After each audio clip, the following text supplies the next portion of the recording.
Hello guys, now let us discuss question 29. The question is, which of the following statement is false? The first is, Wheatstone bridge is the most sensitive when all the four resistors are of same order of magnitude. Second, in a balanced Wheatstone bridge, if the cell and the galvanometer are exchanged, the null point is disturbed.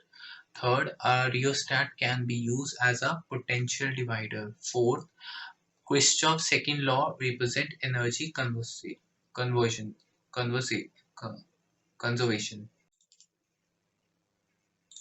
Now here, the first is Wheatstone, which is most sensitive when all the four resistance are of same order of magnitude. Yes, this is true. Then the third option is rheostat can be used as a potential divider. It's a true. We know that rheostat can be used as a potential divider. So also the Kirchhoff second law is a energy conservation law. We know that. So it is also true. So the false statement is, in the balanced Wheatstone bridge, if the cell and a galvanometer are exchanged, the null point is disturbed. Because if we exchange the cell and the galvanometer, the null pointer remains unchanged.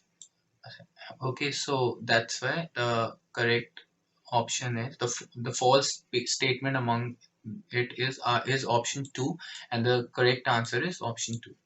Thank you.